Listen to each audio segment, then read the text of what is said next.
over the AIDS epidemic. We see an article in Pause magazine of June of 2013 that talked about the Denver principles, and it started with this quote: "You must know this because it matters, because it has already changed your life, no matter who you are, and you may not even realize it. The voice of people with HIV matters more than ever." That was in 1983, and just a year prior, acquired immune deficiency syndrome became the fearful nameplate for a cause of death among many friends and lovers. Amidst this atmosphere of unremitting grief and fear, a group of activists met in Denver as part of the Gay and Lesbian Health Conference. Among them, a dozen men with AIDS.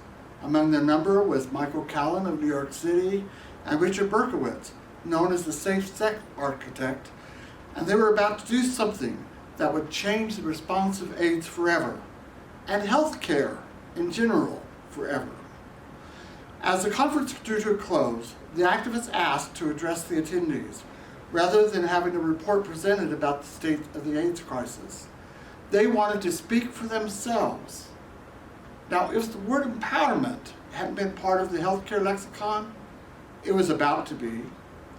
The group took turns reading a document to the conference they had just created themselves, during hours sitting in the hospitality suite of the hotel.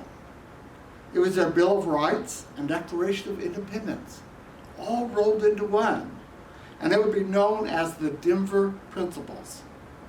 It began like this: "We condemn attempts to label us as victims, which implies defeat, and we are only occasionally patients, which implies passivity, helplessness, and dependence upon the care of others. We are people with AIDS." This strongly significant moment in AIDS happened when the principles were outlined by those brave people with AIDS, identifying themselves as such. That alone was startling at the time. How could they not be seen as anything but victims of an arbitrary and cruel killer? But they would have none of it, and they did not stop there. They outlined 17 principles that covered everything from healthcare decisions to civil rights to sexual conduct, and their impact on all of us is so obvious today, it can easily be taken for granted. And so we want to honor them today, for they demanded that physicians see their patients as whole people and provide accurate information. They believe that their opinion on care should be awarded equal weight. And this is revolutionary. The next time that your doctor consults you about changing your medications or whether we should do a diagnostic test, think the Denver Principles. Because the Denver Principles ask all people to fight against AIDS discrimination in the workplace and in housing, which was a provocative concept in the fearsome days of 1983 when people recoiled from those with HIV. Astonishingly, they even advocated for as full and satisfying sexual and emotional lives as anyone else. For people with AIDS, imagine that. At a time when a new blood and sexual contact-driven disease was in full bloom, a group of people suffering from it wanted rights. Amazing. And yet today, if you are HIV positive and you disclose your status to a potential partner without feeling like a diseased pariah, you can think the Denver Principles, believing that we all deserve a satisfying sexual life. Now, a clear line can be drawn between how all of us participate in our own healthcare decisions and the Denver Principles. It has influences the doctor-patient relationship in every disease category, benefiting millions of patients. We know that in 1986, Canada adopted the Ottawa Charter for Health Promotion. In 1994, France made a declaration that was made by the heads of the government supporting patient rights, and at the Paris AIDS Summit in 2008, Mexico presented the Mexico Manifesto presented by people living with AIDS. Stigma remains one of the biggest barriers preventing people living with HIV from accessing health care. The people living with HIV Stigma Index was first launched in 2008 and updated in 2018. It measures the levels of HIV stigma and employing people with HIV in the process. The Empowerment Index was created to measure the degree which clients feel empowered and involved in their own decisions, and it would tangibly rate things like fundraising and transparency and HIV positive representation and the delivery of services, not just here, but throughout the world. So those Denver principles live on. A list of profound basic rights that were outlined during the dawn of this epidemic and that continues to have an impact on us today. Anyone facing a chronic illness should laud the amazing journey and profound importance of this document. Now, progress has been made. In 1987, the Federal Drug Administration approved the first antiviral drug, AZT, as a treatment for HIV. In 1988, WHO declared 1st of December as the first World AIDS Day, and that groundwork was laid for a national HIV and AIDS care system. In the U.S., that was later funded by the Ryan White CARE Act. In 1991, the Visual AIDS Artists Caucus launched the Red Ribbon Project to create a symbol of compassion for people living with HIV and their caregivers. The Red Ribbon became an important symbol of AIDS awareness. And in 1994, the FDA approved an oral HIV test, the first non-blood HIV test. In 1996, the FDA approved the first home-tested kit, a viral load test to measure HIV in the blood, the first non-nucleoside transcript inhibitor drug, and the first HIV urine test. You know, before 1996, an HIV diagnosis left people with few options. There was no known cure or effective treatments. The introduction of this antiviral therapy was a major breakthrough and gave hope to millions of people living with HIV around the world. Those who had access to this treatment saw their expectancy increase by an average of 15 years. That was unheard of at the time. Throughout this period, a number of scientific advancements continued to dramatically improve the lives of people living with HIV and of the communities most affected by the epidemic. Treatment advances and the development of viral load monitoring and rapid tests for HIV transformed diagnosis and treatments. In June 2001, the United Nations General Assembly called for the creation of a global fund to support efforts by countries and organizations to combat the spread of HIV through prevention, by treatments and care, including buying medication. In July of 2012, the FDA approved PrEP for HIV-negative people to prevent the sexual transmission of HIV. In 2015, the World Health Organization published guidelines recommending that anyone affected with HIV should begin antiviral treatment as soon after diagnosis as possible. And this treat-all recommendation responds to findings from clinical trials confirming that the early use of these treatments keep people living with HIV healthier and reduces the risk of transmitting the voice to others. Yet, with all this progress, the World Health Organization publishes its HIV drug resistance report in 2019, shining a light on the emerging threat of HIV drug resistance, a stain to the global upscale treatment that we had seen, particularly in sub-Saharan Africa and other low and middle income countries.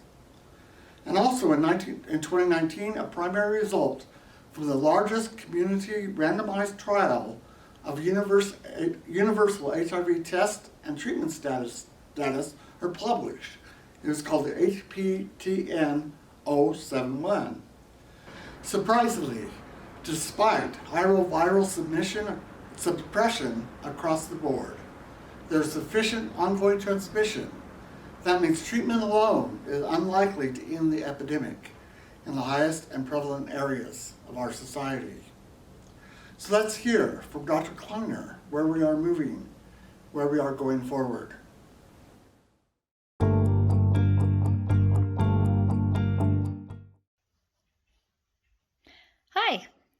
My name is Betsy Kleiner. I'm an infectious disease doctor from Colorado Springs. Thanks for having me today. It is incredible how much has changed in the last 40 years. HIV was once a fatal disease. It is now a manageable chronic condition. The advent of highly effective antiretroviral therapy into single tablets has been transformative.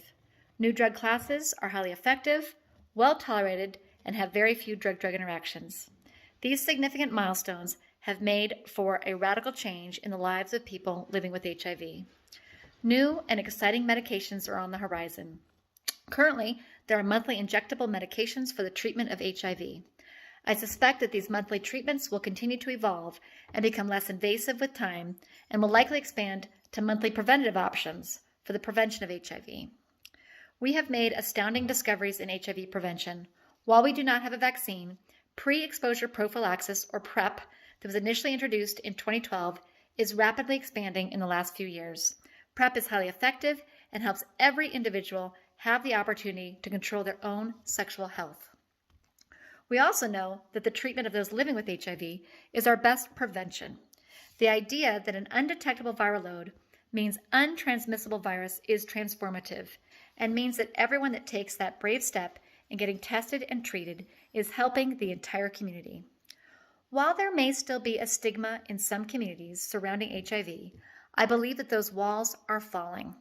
Who would have imagined drug commercials for HIV treatment and prevention to be on primetime TV in the 1990s? It's incredible.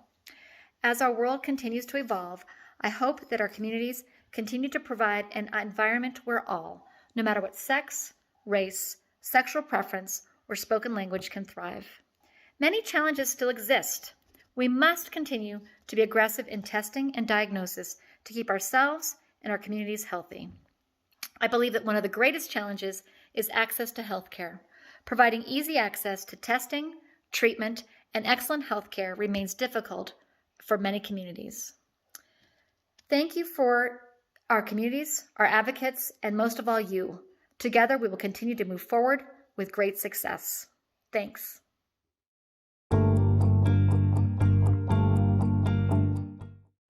The red ribbon is the international symbol of AIDS awareness. It's a symbol of respect for HIV-positive people and people living with AIDS, and it reminds us all of the constant need to keep up with the fight against AIDS. While memorial ribbons now come in a variety of colors for many causes, the red ribbon for AIDS awareness was the first successor of the original use of a yellow ribbon to remember those in the military abroad. The red ribbon was created in early 1991 by Visual AIDS in New York for a global symbol in the fight against AIDS.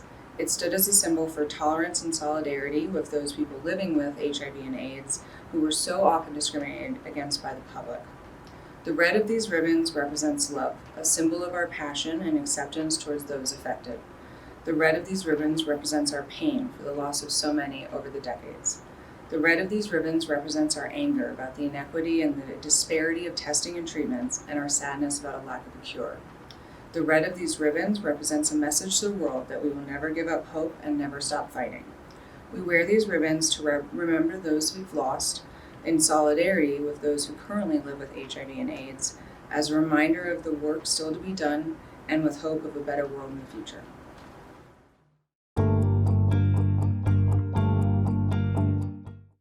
The history of the National AIDS Quilt.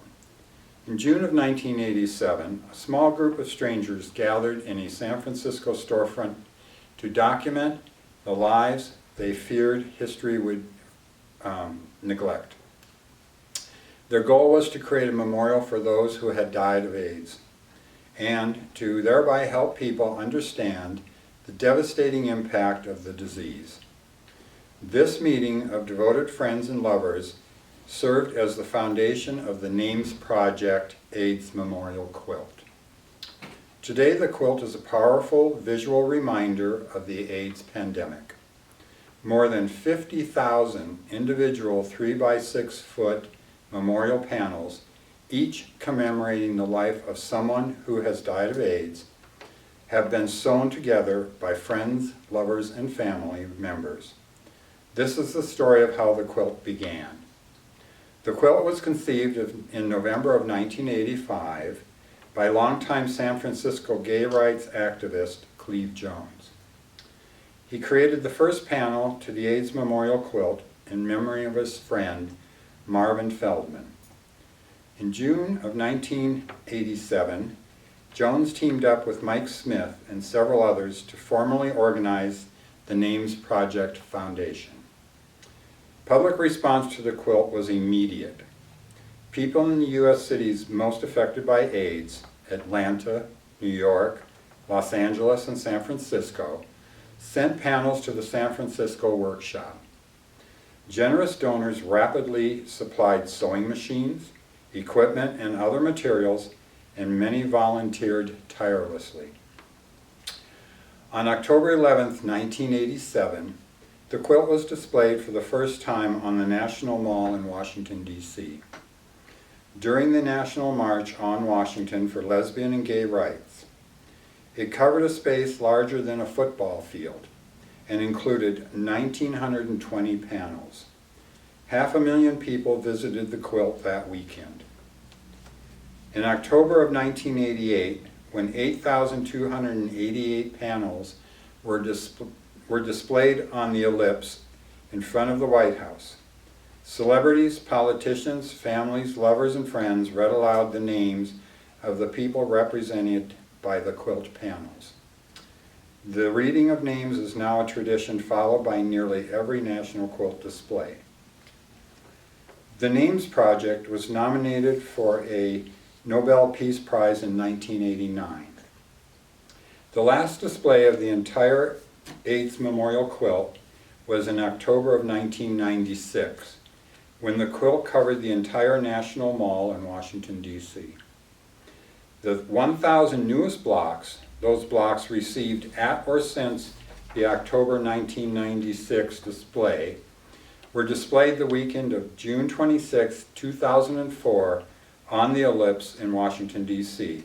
in observance of National HIV Testing Day. Today there are Names Project chapters across the United States and independent quilt affiliates around the world. The quilt has redefined the tradition of quilt making in response to contemporary circumstances. A memorial, a tool for education, and a work of art, the quilt is a unique creation, an uncommon and uplifting response to the tragic loss of human life. The Pueblo Memorial AIDS Quilt, displayed at Rawlings Library through the month of December, was begun in response to those who have died here in Pueblo and the surrounding area. Lou Mercer started the quilt in the mid-1990s. Each year, the World AIDS Day organization honors those persons who have lost their lives to AIDS. The latest section to be added carries quilts with red ribbons for each year since 2017, entitled "In Memory of Those Who Remain Nameless." Each red ribbon represents a person in and around Pueblo who has passed away having AIDS. This section is a reminder that AIDS is still ending lives here in southern Colorado. Along with the quilt display, there is a white Christmas tree with red ribbons with names of friends and family members who have been lost to AIDS. Individual panels can still be added for loved ones who have passed away. This section shown here is only one section of the Pueblo Memorial AIDS Quilt. In 2021, there are 6 known persons who have died of AIDS here in southern Colorado. This new panel represents those we will add to the section of the Pueblo quilt entitled "In Memory of Those Who Remain Nameless." I hereby dedicate this panel as a remembrance of their loss in the fight against AIDS.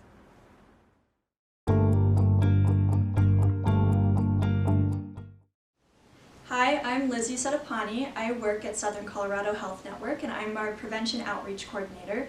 So what I do is I work in our prevention department doing HIV prevention as well as trying to prevent other diseases. But today, of course, we're going to be talking about HIV. So predominantly my job is to offer testing, and all of our services at SCHN are completely free to the community as well. So we try to make it as accessible as possible for anyone to access our services. So if you ever do need to get testing, you can call us, you can find us online, it's really easy. And we also, it's important to get tested, of course, because we want to catch things as early as we possibly can to make sure that people can get into the care that they need to be as healthy as possible. Another great way to prevent HIV transmission is through a pill called PrEP, which is really cool. It's a medication that's taken once a day, and it prevents the transmission of HIV through sex. And I can also help with that, help get you connected to a doctor, help people get connected to funding resources so that it's easier for them to pay for the medication as well as their doctor's appointments, because we all know that payment can be a barrier, right? And we want to try to make that as easy as possible for people too. I also work in our Syringe Access program, which is a program where we offer sterile supplies to people who inject drugs to prevent the transmission of HIV and other diseases as well. So if that's something that you know someone who could use that service as well, you can always send them down to us. And like I said, everything we offer is completely free to anyone.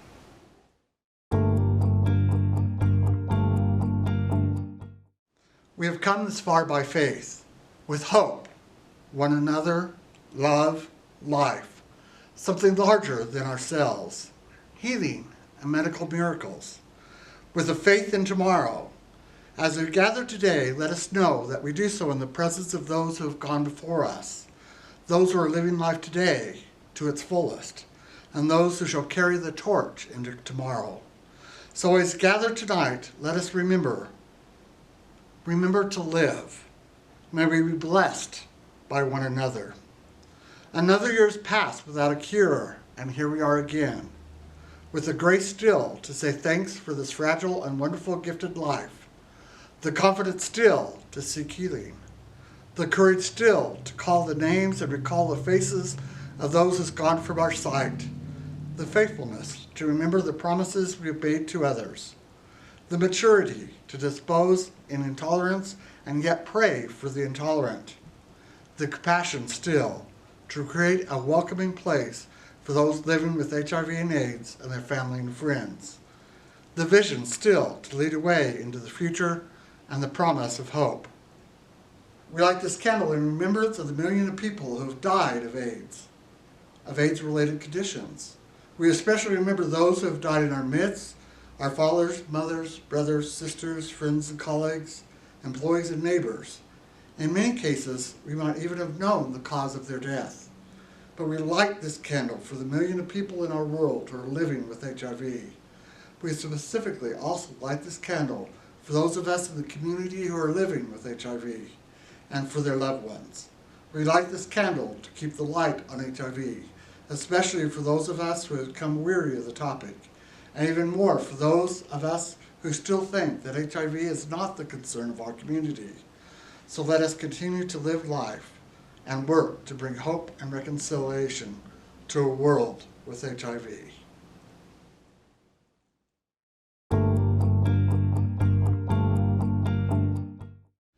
On World AIDS Day, we come together, virtually, sad enough, to recommit to the global fight to end HIV and AIDS, to highlight the vital work and support of all those that are leading the front lines, the health community workers who provide the bulk of HIV/AIDS services. And they now find themselves battling not just HIV, but also COVID-19. We know that an estimated 12 million people are living with HIV, but are not receiving treatment. And that an estimated 7 million people have not even been diagnosed. And over the last 2 years, the number of new infections stabilized at 1.7 million annually, but just a modest reduction in AIDS-related deaths has happened. In 2020, between 4,800 and 1 million people died in HIV-related causes globally. There were approximately 37 million people living with HIV. And at the end of 2020, with 1.5 million people becoming newly infected with HIV globally. In this last year, it hasn't decreased. There's no cure for HIV infection. However, with the increasing access to effective HIV prevention, diagnosis, and treatment and care, including those for opportunistic infections, HIV infection has become a manageable chronic health condition, enabling people living with HIV and AIDS to live long and healthy lives. The human immunodeficiency virus targets the immune system. It weakens the defenses against many infections that many people with healthy immune systems can fight off. As the virus destroys and impairs the functions, people slow down and they can't keep up with the disease. In fact, eventually they become immunodeficient, and it's measured by a loss of white blood cells. Today, as we looking back over the AIDS crisis and moving forward, thank you for joining us today.